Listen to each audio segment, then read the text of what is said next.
Hello guys, it's RetlocPeck here, and I'm here with Sam, or Let's Try That Again. His YouTube channel will be linked in the description below. We are here with EU4. I kind of realized that the music volume is high, but whatever, it's fine. So I probably should have done an intro. I didn't do one. So, I'm just gonna say, hello everybody, I'm gonna play EU4 with my friend Coulter, otherwise known as RetlocPeck. He's gonna be linked in the description. This is my first video. Maybe you'll enjoy it. Talk fast. Yes. You were talking yes, definitely. really fast. Okay, you need to ready up, Coulter. Oh, yeah.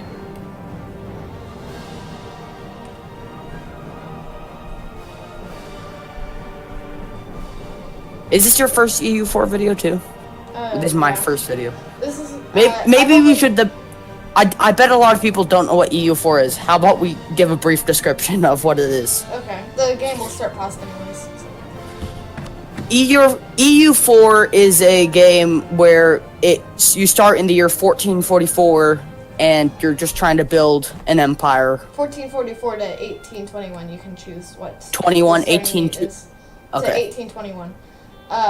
EU4 stands for Europa Universalis 4. The game name will be linked in, or not linked in the description, but will be spelled in the description below, because I have that custom description. You ready? Yeah. So basically, it's set in the 1440s, and as we go along, you'll get the game more and more, but basically you're trying to conquer the world almost, and not die. So, I don't think, I can do a tutorial if you want, but I'm just holding left click to select this unit. Or I can click on the unit too. And then I'll do that here. Granada, right now, I have a truce with them. As you can see, this is the truce. It's not a white flag really, but it's kind of a white flag. It says, truce will expire. Granada expires in February 1444. Alliance from Portugal. Sam is Portugal over here. This is Aragon, which will be my future enemy. Aragon, I want to get on my side. Actually, sometimes they go into early war with Aragon, and I don't like that, so. I thought it was that you're supposed to be allies with Navarra. I want to, and I want to vassalize them. However, what sometimes happens is that Aragon will attack Navarra. Okay. Oh yeah, that happened when I was playing as Portugal. Yeah, it's like a 50% chance, it seems like. Right now, both me and Coulter are just setting up some basic stuff that you need to have at least started. Yeah, and what I did right here was assign a general for my army. This is 11,000 troops, not 11,000 regiments, 11,000 troops with 11 regiments. As you can see down there, it says regiments, 8 I think 8 cavalry and then 3 medieval men, something like that. And then you can go to Latin medieval infantry right here, and then Latin knights. Those are the more, they're kind of better because they have more shock, which is why they're better, which is why they're in respect more expensive. Right here is your army force limit, and that's the maximum amount of troops that you can have without having debuffs on your country. So I'll make some troops right here. And as you can see, these are the days it'll take to make the troops itself. So, place them down there. And then you don't want all Latin knights. So I'll place down some infantry over here, right there. Oh, and then now I'm at 29, as you can see. So I'll stop building. The in parentheses means that I will have 29 eventually. Too few rivals, you'll click right there. What I like to do is I like to look at the first one. For instance, I have England. I don't like being rival to both great powers. I like either being France's ally or England's ally, but it's fine. Burgundy, because the War of Maine right here will go on, I think, soon, so they don't really worry about me. By the way, are you ready to start? No. Advisor slots, I don't do that anymore. It's nice to have advisors. In fact, it's really nice to have advisors, but at the start of the game, I like to not have advisors so I can get as much money as possible. Except for I realized that just now I have 8 since I have 8 income every month, I might as well choose an advisor. So there's production efficiency, missionary strength, and national unrest. National unrest is great for whenever you take over Granada, and I think I actually might take him.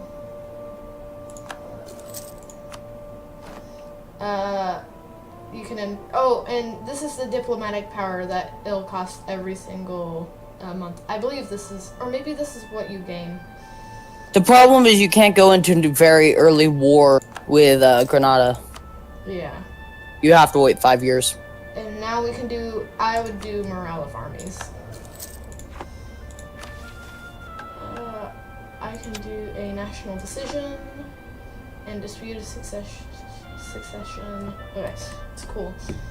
Power projection, legitimacy, making sure everything is doing alright.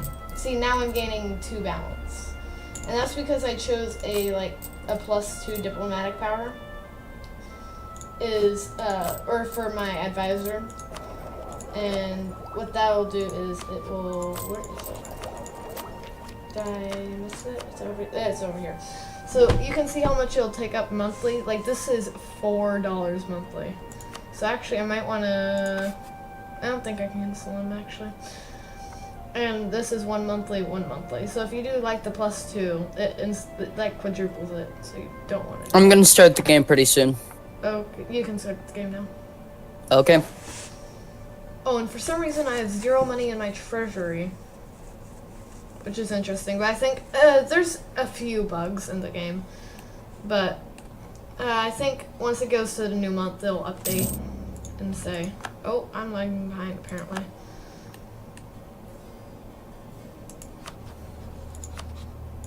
You want to send an info? How far in do you get the thing to explore the new world? I'm not. Oh, well, it's usually in your technology tab. Once you get enough technology, it will ask you to go to your ideas, and then you can do a national idea and like do, I believe, it's either expansion ideas or colonization. Oh, it's exploration ideas. That's it. It's in diplomatic ideas, which is in the ideas tab. A lot of ideas. Okay. I'm gonna add. Oh, as you can see, they can't travel right now because they don't have enough morale. Morale actually plays a really important role in this game. It's extremely important.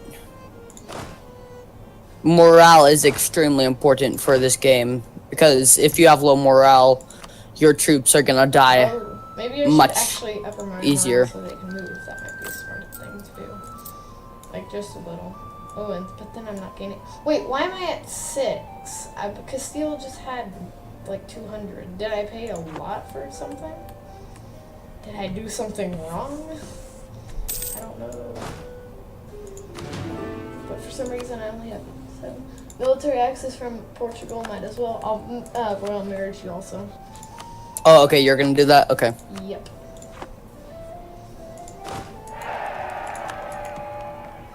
Still can't move yet. Which is great. Wait, locked? Why? Oh, morale, yeah. 2.50. Oof. Okay. Maybe I want to turn down this a little bit, and then turn that up a little bit, and then turn that down. And then down a little bit more. Okay, now I can move. See, morale, important. Like, if you don't have enough morale, you can't recover from a retreat.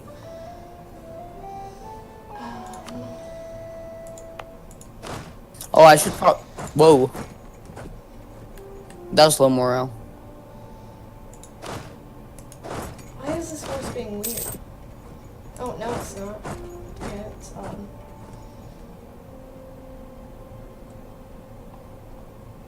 Oh, I made one up there. That's why it's so weird. Okay. Instead of clicking the merge button up here, which will merge all those armies, which is why those tabs are there, you can click G. So if I press G right now on my keyboard, all one army.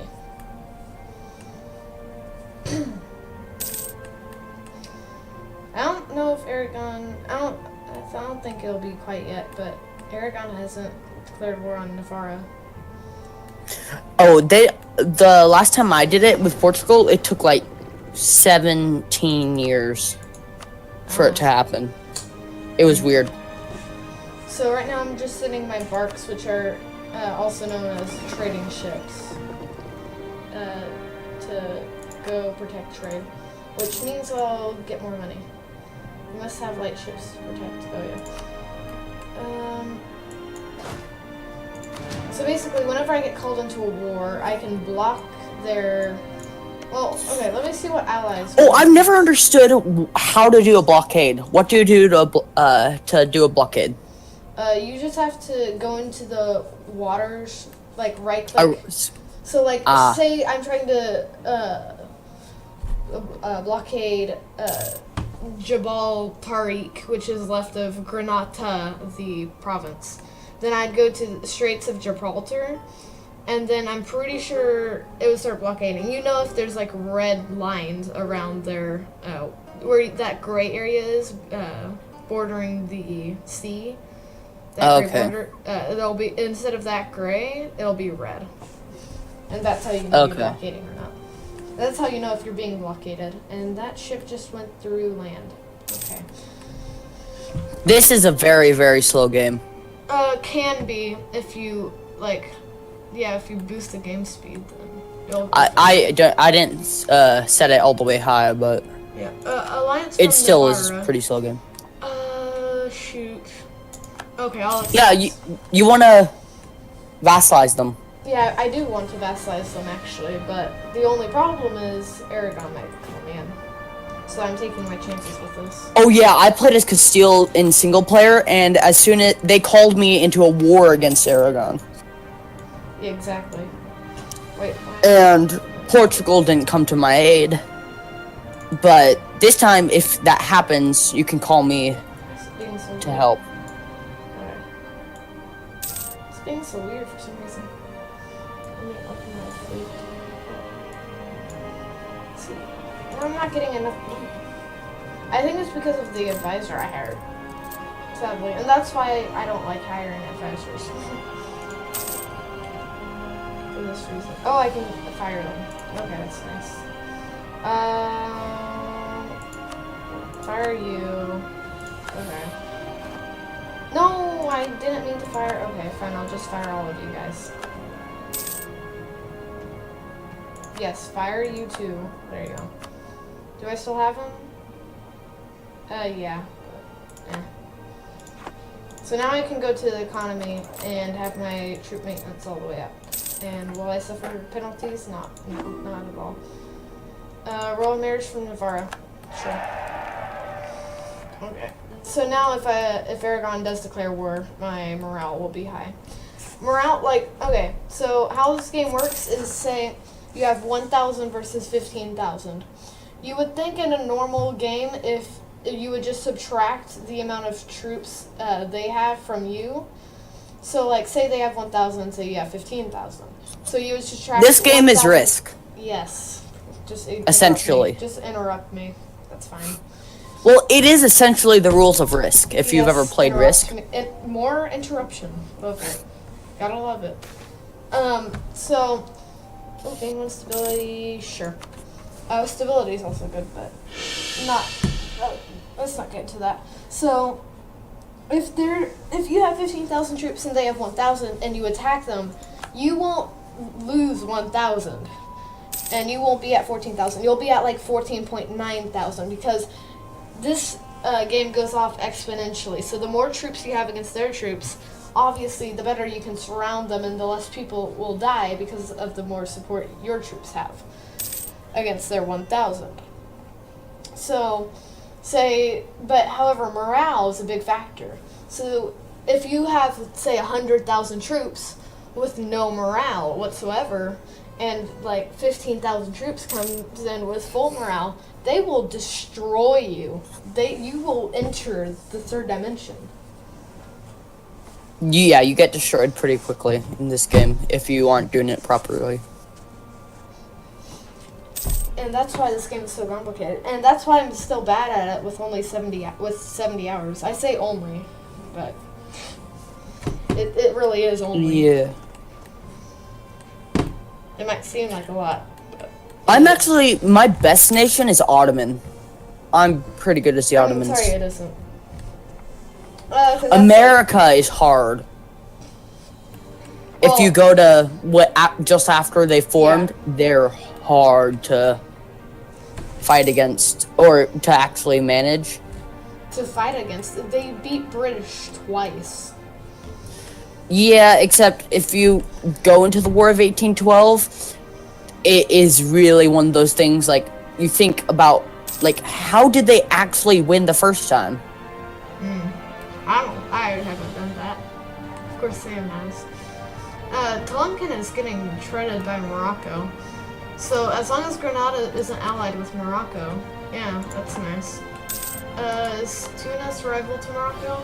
Yes, they are. So Morocco won't join, which is bad for Portugal. There's gonna be a succession war between you and England. After, I think, my king dies. I have no idea.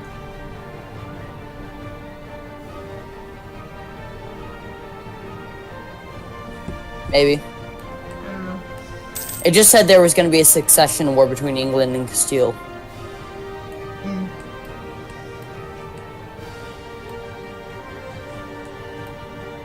I like England because, well, I like multiplayer when somebody else is France and I'm England. Because then we ally each other and then I just destroy Scotland. Oh, yeah. Another cool thing you could do is you could be, what nation was it? You can be, like, for example, Austria and ally Ottoman. Yeah, Or be Hungary and ally Ottoman. One sec. I just realized that the audio is extremely high. Alright, why? Also, I'm getting... How do you tell if the audio is high? You can For just people hear it. watching, this is my first video, so. You can just hear it. And if it sounds kind of loud to where it's interrupting, then you probably want to turn it down. I would turn it down to around 25% if I were using. For some reason, I'm only getting 30 frames, which is odd. I'm getting 60 right now. I usually get more. Yeah. Oh. Yeah, that kind of fixed it. Sorry if my screen was going yellow, guys. I have f.lux and I haven't disabled it. For, like, recordings. 2 available diplomats. But what could I do? I could improve relations with Tunis? No, but why would I do it with Muslim countries? Sorry if this is one of the more boring videos either of us do, because for the majority of this game, you're just waiting. Yeah. Also, until you get the chance to actually do something. What do we want to talk about? Oh, I'm lagging behind. That's great. You know, this would be a good game to play a podcast, to, like, do a podcast with. Yeah. Why do you have 17,000 troops in like Morocco's area? I don't know. It's not Morocco's territory. I said Morocco's area. It's the land I have from Morocco after, like, a war, I think. Well, obviously a war. Well, maybe it's... Do the cords of your, like, headset annoy you ever? Not really. No. Because they keep tangling. I probably need to unplug it. Oh, I see. Okay, so how to fix that is once we're done. You want to unplug your headphones and then get from a really high area, hold your headphones up from your USB cable and let it untangle itself. Okay. I learned that. So what I do is I basically get on my bed on my tippy toes and then hold my USB cable up from there and it starts untangling it. Okay, I'll have to do that. Yeah. I do it like once every week. It's annoying. I don't know why it just does it, but it does.